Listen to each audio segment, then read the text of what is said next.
She kept her ex as her phone background because it's a good photo. I kept my options open because they were good options. She noticed when my new girl posted us. Suddenly, she hated that photo. All right, Reddit. This one's about the most ridiculous double standard I've ever experienced. My girlfriend kept a photo of her ex as her phone background for months. Said it was just because the lighting was good. I started talking to other women. One of them posted us together on social media. Suddenly, that photo of her ex wasn't so innocent anymore. Here's how it went down. I'm 28 male, a warehouse supervisor at a distribution center outside Atlanta. Decent job, decent pay, own a small house I bought 3 years ago when the market dipped. Nothing fancy, just a 2-bedroom ranch with a garage I converted into a home gym. I'm not rich, but I'm stable. Got my life together, pay my bills on time, have a 401k and everything. Been at the same company for 6 years. Worked my way up from loading dock to supervisor.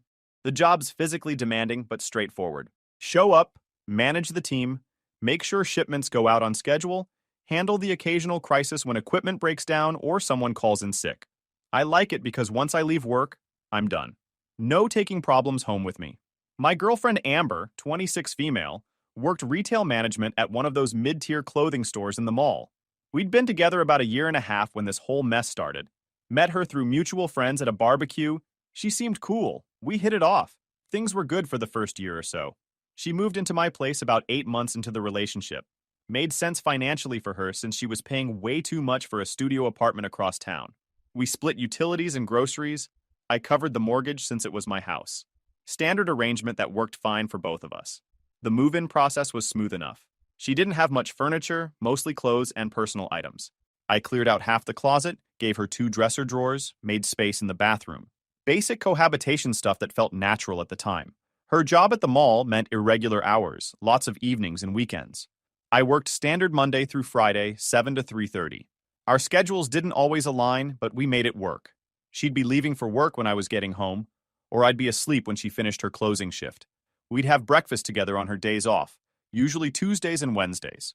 She'd make these elaborate egg dishes with vegetables and cheese while I'd handle the coffee situation. We had this routine down. It was comfortable. The first time I really noticed the phone background situation was around month 10. We were sitting on the couch watching some crime documentary when her phone lit up with a notification. The screen showed this photo of Amber standing on a beach at sunset, looking off into the distance with this perfect lighting. Professional quality shot, honestly. She looked great in it. The composition was perfect. Golden hour lighting, waves in the background, her hair caught mid-movement by the wind.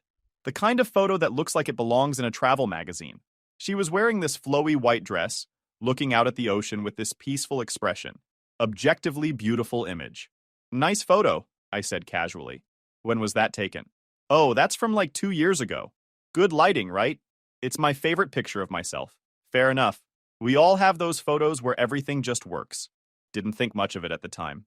A few weeks later, we were at dinner with her friend Sophie when the phone came up again. Sophie made some comment about Amber never changing her background, how she'd had the same photo for forever. It's just such a good picture, Amber said. The lighting is perfect. The composition is amazing. I look great in it. Why would I change it? I glanced at her phone sitting on the table. That beach sunset photo. Something about the way they were discussing it felt off, but I couldn't put my finger on why. That night, I asked about it directly. So that beach photo, where was that taken? California. Trip I took a while back. Solo trip? She hesitated just a fraction too long. No, I was with my ex, but that's not why I keep it. It's genuinely just a really good photo of me. The relationship is over. The photo is just a photo. And there it was. Her phone background was a photo taken by her ex-boyfriend on a romantic beach trip. Not a group shot with friends, not a family vacation. A couple's trip with her previous relationship. That doesn't bother you? I asked. Why would it? The relationship ended, but the photo is still good. It's not like I'm looking at him in the picture, it's just me. Yeah, but he took it. On a romantic trip. That's kind of weird to keep as your background. She got defensive immediately. You're being insecure. It's literally just a photo. Should I delete every picture from my past just because I'm with you now? I'm not saying delete it. I'm saying maybe don't have it as the first thing you see every time you check your phone. You're making this into a bigger deal than it is. The photo has nothing to do with him. It's about me looking good in good lighting. We dropped it, but it nagged at me. Not because I'm some jealous guy who can't handle his girlfriend having a past. I've had relationships before too, But there's a difference between acknowledging someone's history and actively displaying it as your daily phone background. Over the next few months, I noticed other things. She'd get texts from Jake at weird hours. When I asked who Jake was, she'd say, "Just a friend from before." The name came up a lot. Too much for someone who was supposedly just a friend. The texts would come in at 10, 11 at night, during dinner, during movies, while we were having conversations. She'd always check them immediately, sometimes typing quick responses while I was mid-sentence. When I'd pause, waiting for her attention, she'd look up and say, "Sorry, what were you saying?" Started to feel like I was competing for attention with this guy I'd never met. One Tuesday morning, we were having breakfast when her phone buzzed 3 times in rapid succession, all from Jake. She picked it up, smiled at whatever he'd sent, typed back while her eggs got cold. "Must be some conversation," I said. "Just Jake being dumb. Sent me this meme about work stuff. You guys talk about work a lot?" "Sometimes. He gets it, you know. Retail management problems." "Where does he work?" She hesitated. "Different store. Same company, though." That felt like important information she'd deliberately withheld. They worked for the same company. Saw each other regularly, probably. Maybe even worked together directly at some point. "So you see him at work?" "Sometimes. District meetings, training sessions, that kind of thing." "Huh. Don't start. He's literally just a friend." But the texts kept coming. Morning, afternoon, night. Constant stream of communication with this friend while I was lucky to get half her attention during dinner. One night, her phone was charging on the kitchen counter while she was in the shower. A text from Jake popped up. "Miss talking to you like we used to." I didn't snoop through her phone. Wasn't raised that way. But I also wasn't stupid. The beach photo background. The constant texting with her friend. The defensive reactions whenever I brought anything up. Pattern was pretty clear. My buddy Carlos from work noticed I was off one day. We were doing inventory checks in the back warehouse when he asked what was eating at me. "Girl problems," I told him. "Pretty sure my girlfriend's hung up on her ex." "She say that?" "Not in those words. But her phone background is a photo he took of her. They text all the time. She gets defensive when I mention any of it." Carlos whistled low. "Man, that's disrespectful. My wife tried that early on. I shut it down quick. You can have a past, but you don't display it. She says I'm being insecure. Nah, you're being normal. She's testing boundaries. Seeing what you'll put up with." That conversation stuck with me. Carlos had been married 10 years. Seemed to have his relationship figured out. Maybe he was right. I decided to run an experiment. If Amber could keep her options open by staying in contact with her ex and literally looking at photos from their relationship every day, I could keep my options open too. Not by cheating, just by not closing myself off to other possibilities. Started small. Reconnected with some female friends I'd lost touch with. Accepted friend requests from women I'd ignored before. Started conversations at the gym, at the grocery store, at work functions. Nothing inappropriate, just being social, being available. There was this woman named Diana who worked in the front office at my company. We'd said hi in passing, but never really talked. She was attractive, around my age, seemed cool. One day I stopped by her desk to ask about some paperwork, and we ended up chatting for 20 minutes. She was funny, easy to talk to, and at no point during our conversation did she mention her ex or have his photo as her phone background. That first real conversation happened on a Thursday afternoon. I needed to file some incident reports after one of the guys hurt his backlifting wrong. Diana handled all the safety paperwork for the facility. "These forms are a pain," she said, pulling up the digital templates. "Administration loves their bureaucracy. Tell me about it." "Last month they made us retake forklift certification, even though we've all been driving them for years." She laughed. "Oh, I remember that memo. Pretty sure half the warehouse guys were cursing my name." "Nah, we save our cursing for the people who write the policies, not the people stuck enforcing them." "Appreciate that. You'd be surprised how many people shoot the messenger." We talked while she filled out the forms. She mentioned she'd been with the company about 2 years, transferred from a different facility across the state. Moved here for a fresh start after a bad breakup. "How's Atlanta treating you?" I asked. "Better than expected. Still figuring out where everything is, but the people are nice. You find any good restaurants yet? That's like half the battle of moving somewhere new." Her eyes lit up. "Actually, I've been looking for recommendations. Everything I've tried so far has been chains." I gave her a few spots I liked.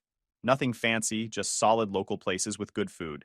She pulled out her phone to take notes, and I noticed her background was just a generic nature scene. We started having lunch together occasionally. Just co-workers being friendly. She'd tell me about her weekend plans. I'd tell her about mine. Sometimes Amber came up in conversation. Sometimes she didn't. The lunches became a regular thing. Usually Wednesdays, sometimes Fridays if our schedules aligned. We'd hit up different food trucks that parked near the industrial complex, trying whatever looked good. One Saturday, we met at this Ethiopian restaurant in Little Five Points. The place was small, authentic, packed with people. We ordered the combo platter, eating with our hands using injera bread. "This is incredible," Diana said. "Why did nobody tell me about this place?" Maybe they wanted to keep it a secret. We talked for 2 hours. About her life before Atlanta, about my path from loading docks to supervisor, about our families, our goals, our completely different taste in music. At home, things with Amber stayed the same. Beach photo still glowing on her phone screen. Jake still texting at all hours. Her still insisting none of it meant anything, and I was overreacting. "You're being paranoid," she'd say whenever I brought up Jake. "He's literally just a friend. We have history, but that's all it is. History. History that you keep looking at on your phone every single day. Oh my gosh, let it go already. The photo is staying. If you can't handle that, maybe you're too insecure for a relationship." That line right there. Too insecure for a relationship. Classic manipulation tactic. Frame normal boundaries as character flaws so the other person backs down. I didn't back down. I just stopped engaging with it. She wanted to keep that photo? Fine. I'd keep my options open. Diana and I started hanging out outside of work. Coffee before shifts, lunch on weekends when we both had time. She mentioned she'd just gotten out of a relationship a few months back. Wasn't looking for anything serious, just enjoyed having someone to talk to. "What happened with your ex?" I asked during one of our coffee meetups. "He couldn't let go of his previous relationship. Kept comparing me to her, kept talking about her, had all these photos of them together still around his apartment. It was exhausting." Sounds familiar. You going through something similar? I told her about the phone background situation. She actually laughed. "That's wild. My ex did the same thing. Said it was just a good photo. Like, yeah, it's a good photo of you with someone else on a romantic trip. Read the room. It felt good to talk to someone who got it, who didn't make me feel like I was being unreasonable for having basic expectations. Diana and I never crossed any lines. No kissing, no physical stuff, nothing that would qualify as cheating. But we definitely had chemistry. The kind of easy back and forth that makes you realize maybe you're with the wrong person." About 3 months into my friendship with Diana, we went hiking at this state park about an hour outside the city. Beautiful day, good trails, just two friends hanging out. The drive up was fun. Diana insisted on controlling the music, subjecting me to country songs about heartbreak and redemption. She sang along to every word, completely off key. The hike was moderate difficulty, 3 miles up to the summit with decent elevation gain. Diana kept pace easily, chatting about work drama the whole way. We reached the top. View was incredible. City sprawling below us, clear blue sky above. Diana pulled out her phone. "Get in here," she said, pulling me into frame. We took a few photos together. Nothing romantic, just two people smiling at the camera with a mountain view behind us. She checked them, nodded in approval. On the way back down, we talked about relationships. How her ex had been controlling, always needed to know where she was. How she'd felt trapped even though he'd claimed everything was out of love. "That's not love," she said. "That's ownership." Took me way too long to figure out the difference. We grabbed food on the way back. Sat in the parking lot eating and talking until sunset. Easy conversation, no pressure, no games. Diana posted one photo to her Instagram that night. Tagged me. Captioned it, "Great hike with great company." I didn't think much of it. Amber and I followed each other on social media, but rarely interacted there. She never liked my posts. I never liked hers. It was just something we had connected but didn't actively use to engage with each other. Apparently, Amber noticed this one, though. I was at work the next day when my phone started blowing up. Text after text from Amber. "Who is Diana? Why are you hiking with other women? This is so disrespectful. We need to talk right now. Answer me. I can't believe you would do this to me. You're unbelievable." The texts kept coming. I silenced my phone and finished my shift. Had a whole truckload of inventory to check in. Didn't have time for relationship drama during work hours. Let her stew in it for a few hours. Maybe she'd calm down by the time I got home. She didn't calm down. I finished my shift before responding. When I got home, Amber was sitting on the couch with her arms crossed, face set in that expression that meant a fight was coming. "Want to explain that photo?" she said, before I'd even set my keys down. "Which photo?" "Don't play dumb. The hiking photo with that woman Diana." "Oh, that. We went hiking yesterday. She's a friend from work." "A friend? Since when do you go on romantic hikes with friends?" I almost laughed at the irony. It wasn't romantic. We hiked, as friends, like people do. You were all over each other in that photo. I pulled up the photo on my phone. We were standing next to each other, both smiling at the camera, with probably 6 inches of space between us. All over each other was a massive exaggeration. We were taking a photo at the summit. Standard hiking photo. Nothing inappropriate about it. It's completely inappropriate. You're in a relationship. You shouldn't be going on dates with other women. It wasn't a date. And even if it was, I'm just keeping my options open. Like you do with Jake. Her face went red. That's completely different. How? Jake is just a friend. We have history. You're literally seeing someone else behind my back. I sat down on the couch, kept my voice calm. Let me get this straight. You can text your ex at all hours, keep a photo he took of you on a romantic trip as your phone background, and that's fine because it's just history and I'm insecure if I have a problem with it. But I go hiking with a female coworker and suddenly I'm the bad guy? Yes! Because I'm not interested in Jake romantically. You're clearly interested in this Diana person. And you're clearly still hung up on Jake.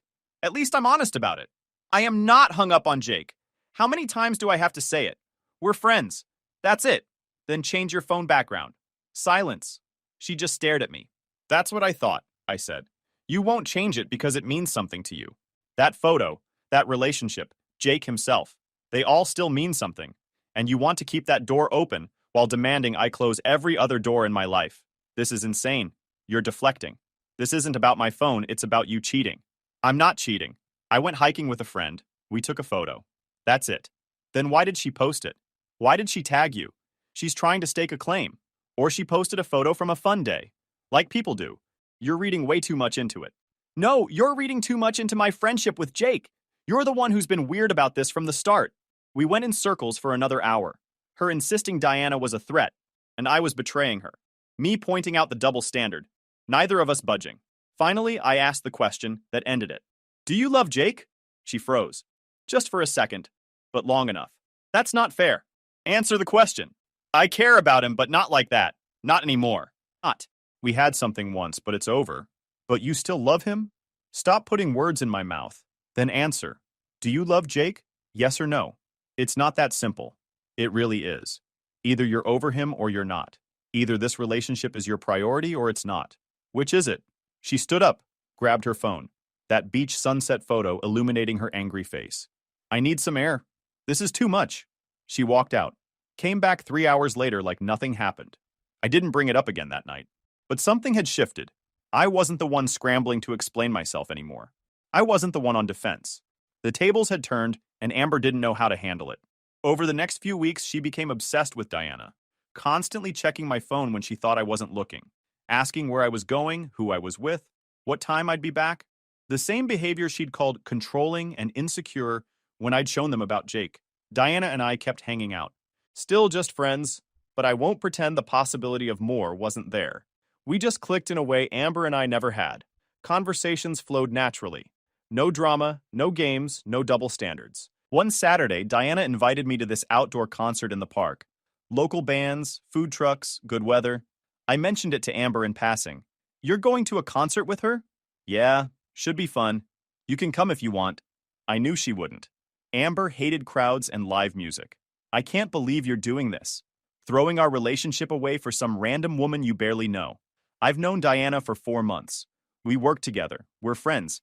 This isn't throwing anything away. It is when you're choosing her over me. I'm not choosing anyone over anyone. I'm going to a concert with a friend. You're welcome to join. I shouldn't have to join. You should want to spend time with me, not her. I spend plenty of time with you. I'm allowed to have friends. Not friends who are clearly trying to steal you away. The concert was great. Diana and I got food truck tacos, watched a few bands, hung out on a blanket in the grass. Purely friendly, nothing inappropriate. But something shifted that day. I realized I was happier with Diana in a few hours than I'd been with Amber in months. On the way back to her car, Diana asked, "What's going on with you and Amber?" Honestly, not sure anymore. Things have been weird. The phone background thing? That's part of it. But it's bigger than that. It's the double standards, the manipulation, the way she wants me to accept her staying connected to her ex while freaking out if I have female friends. Sounds exhausting. It is. We sat in her car for a while, just talking. She told me about her last relationship, How her ex had slowly isolated her from friends until she felt trapped. How leaving him was the hardest and best decision she'd made. "I'm not saying you should break up with Amber," she said. "That's your call. But from an outside perspective, it doesn't sound healthy. You deserve someone who respects you." That night, I came home to find Amber had cooked dinner. Candles on the table, nice music playing, the whole romantic setup. She was trying. The apartment smelled amazing. Something Italian. She'd set the table with the good plates. Wine glasses filled with something red. She came out wearing the dress I'd complimented months ago. Hair done, makeup perfect. "What's all this?" I asked. "I've been thinking. About us. About what you said. I don't want to lose you." She'd made chicken parmesan from scratch. My favorite. Garlic bread. Salad. Must have taken hours. We sat down to eat. It was a nice meal. She'd followed a recipe, cooked everything perfectly. "This is really good," I said honestly. "Thanks. I wanted to do something special." But the whole time, her phone sat on the table, beach photo background glowing with every notification, which happened 3 times during dinner, all from Jake. She'd glance at each one, then back at me with that forced smile, not answering but clearly aware of every message. We finished eating. She'd made dessert. Cheesecake from the fancy bakery across town. "I've been thinking. I don't want to lose you," she said again. "We need to talk about the actual issues." "I know, and I'm ready to work on things." "Starting with?" She picked up her phone, stared at it. For a second, I thought she might change the background. Then she set it back down. "I can text Jake less, and I'll be less weird about your friends." "That's fair, right? What about the photo? Can we not do this right now? I made this nice dinner. I'm trying here. You're trying, but you're not actually changing anything. You'll text Jake less and trust me more with friends, but the photo stays? Why is it such a big deal? It's literally just a picture. Because it represents everything wrong with this relationship. You keeping one foot in your past while demanding I have both feet in our present." Her phone buzzed again. Jake. She looked at it, then back at me. Picked it up, read the message, smiled slightly. "Sorry, what were you saying?" That's when I knew. All the candles and effort didn't matter if she couldn't put down her phone for one conversation. She started crying. "I don't know how to make you happy anymore. Nothing I do is good enough. I'm sleeping in the spare bedroom tonight." I went to the spare room, locked the door. Heard her crying, then heard her on the phone. Talking to Jake, probably. Woke up to a text from Diana. "Hope last night wasn't too rough? Coffee before work?" "Definitely," I replied. The next few weeks were tense. Amber and I coexisting more than actually being together. She'd be on her phone, I'd be on mine. She'd watch TV in the living room, I'd work out in the garage. We became roommates who occasionally slept in the same bed. Diana and I got closer. Still no physical line crossing, but emotionally we were definitely more than friends. We talked every day, saw each other multiple times a week, knew details about each other's lives that went beyond surface level. I knew it wasn't fair to Amber, but it also wasn't fair that she demanded all my attention while giving hers elsewhere. 2 wrongs don't make a right, but sometimes they make things even. The breaking point came on a random Tuesday. I got home from work to find Amber in the bedroom, packing a bag. "What's going on?" I asked. "I'm staying at my mom's for a few days." Need to think. She was throwing clothes into an overnight bag without folding them, just grabbing things from drawers and stuffing them in. Her movements were jerky, frustrated, like she was angry at the clothes for existing. Think about what? About us. About whether this is worth fighting for. I leaned against the doorframe, watched her pack. Part of me wanted to stop her, to say we could figure it out. But the bigger part was tired. Tired of the double standards, tired of feeling like I was competing for her attention, tired of being made to feel crazy for having normal boundaries. "Okay, take the time you need." She stopped packing, looked at me with surprise, like she'd expected me to beg her to stay. "That's it? You're just going to let me leave? What do you want me to say, Amber? I've been trying to talk about our issues for months. You shut me down every time. If you need space to think, take it. Don't you care that I'm leaving?" "Of course I care. But I'm not going to force someone to stay who doesn't want to be here." She went back to packing, more aggressively now. Slammed a drawer after pulling out a sweater. "You're unbelievable. I'm the one trying to save this relationship and you're just giving up. How are you saving it? By leaving? By refusing to change anything?" I offered to compromise. You offered to text Jake slightly less while keeping him as your priority. That's not a compromise. That's an insult. She zipped up her bag, turned to face me. "Are you seeing Diana? We're friends." "That's not what I asked." The moment felt significant. Like we'd reached the point where honesty was the only option left. Moment of truth. I could lie, string this along longer, or I could be honest. No, I'm not seeing her. But if you asked if I wanted to, I don't know what I'd say. Her face went pale. Eyes got shiny with tears. For a second, she just stood there holding her bag, processing. She nodded slowly, jaw clenched. At least you're honest. Are you still in love with Jake? Same question from weeks ago. This time, she couldn't dodge it. We'd reached the point where lies didn't work anymore. She set down her bag, sat on the edge of the bed, stared at her hands for a long moment. When she looked up, her eyes were wet. I don't know. Maybe I never stopped. The admission hung in the air between us. Everything I'd suspected for months finally confirmed. Then that's your answer, I said quietly. I don't want to love him. I want to love you. You're stable and responsible, and you have your life together. You're the smart choice. The smart choice. That's romantic. You know what I mean. Jake is chaos. He's unpredictable and flaky and probably terrible husband material. But there's this history there. This pull. I thought moving in with you would make it go away. That building a life with someone reliable would be enough. But it's not. I don't know. She stood up, started pacing. That's why I need space. To figure out what I want. Who I want. You shouldn't need space to figure that out, Amber. If you loved me, if you really wanted this, there wouldn't be a question. The fact that you're torn between me and him tells you everything you need to know.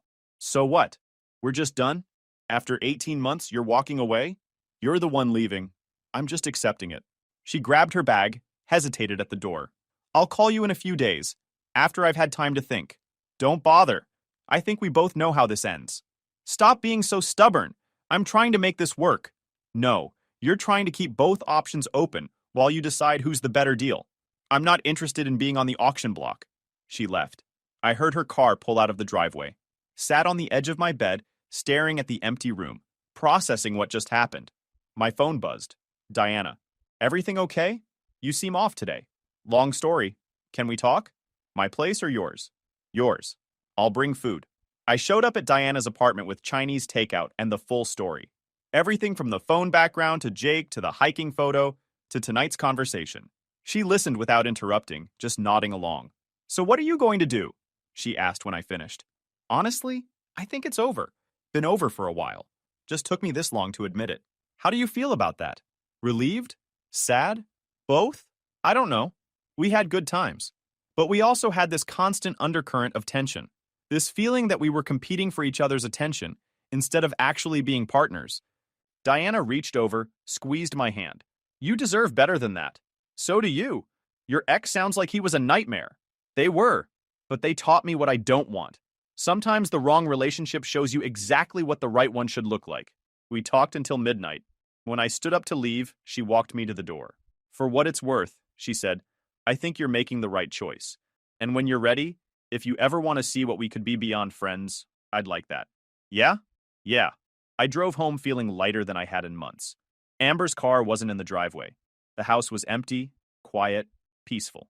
My phone lit up with a text from her. Can we talk tomorrow? Sure, I replied. What time? After work. I'll come by around 6. She showed up exactly at 6 the next day. We sat in the living room, that weird formality of two people who used to be close now treating each other like strangers. I've been thinking a lot, she started. About what you said. About Jake. And? I think you're right. I wasn't over him when we started dating. I thought I was.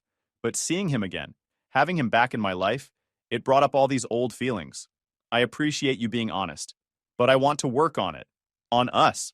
I can cut off contact with Jake completely. Change my phone background. Whatever you need. There was the offer I'd wanted months ago. Complete capitulation on every point we'd fought over. And it meant nothing. I don't think that's the solution, I said. Why not? I'm giving you everything you asked for. Because you should want to do those things. Not do them because you have to. The fact that it took me potentially moving on for you to even consider changing shows the real issue. Which is, you don't respect me. Or this relationship. You want the security I provide while keeping your options open. And when I did the same thing, you lost your mind. That's not fair. I was trying. I cooked dinner. I offered to change things. After months of dismissing my concerns and calling me insecure. After I'd already mentally checked out. Too little, too late. She started crying. So that's it? You're just giving up? I'm not giving up. I'm accepting reality. We're not right for each other. You need someone who's okay with you maintaining close friendships with exes. I need someone who makes me a priority.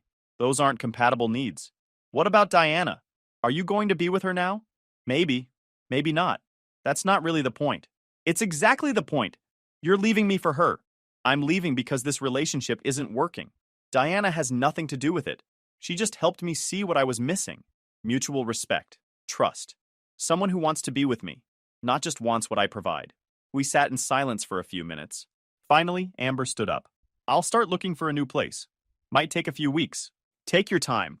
I'm not trying to kick you out. Can I ask you something? If I had changed that phone background at the beginning, would we have made it? I thought about it. Maybe, but probably not.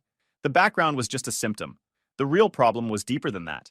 She nodded, picked up her bag, and headed to the bedroom. I stayed on the couch, staring at the wall, processing the end of 18 months. 2 weeks later, Amber moved into a new apartment across town. We split our shared belongings amicably. She took her furniture, I kept mine. We settled up on utilities and groceries. The whole thing was surprisingly civil for a breakup. The day she moved out, I found myself staring at my own phone background. Generic landscape photo that came preloaded. Nothing personal, nothing meaningful, just a placeholder. I changed it to a photo of me and Diana from the concert. Just two people smiling, genuinely happy, no baggage or hidden meanings. Felt like a good fresh start. Diana and I started officially dating about a month after Amber left. Took it slow at first, both of us gun-shy from previous relationships. But it was different from the start. Easy, natural. No games, no double standards, no competing for attention. About 3 months into us being official, I ran into Amber at the grocery store. She was with a guy I didn't recognize. Not Jake, someone new. Hey, she said awkwardly. How are you? Good. You? Really good, actually. This is Scott. We made small talk for a few minutes. Scott seemed nice enough. Normal guy. Nothing special. But Amber looked happy. I'm glad you're doing well, I said before leaving. You too. And Luke? I'm sorry. For everything. You were right about most of it. Water under the bridge. Take care of yourself. I finished my shopping and headed home. Diana was waiting at my place. Promised to help me try a new recipe for dinner. Found her in the kitchen already prepping ingredients. The photo background thing seems silly in retrospect. It's just a phone screen, just pixels arranged in a certain way. But it represented something bigger. It represented someone choosing to display their connection to their past every single day while asking me to completely erase mine.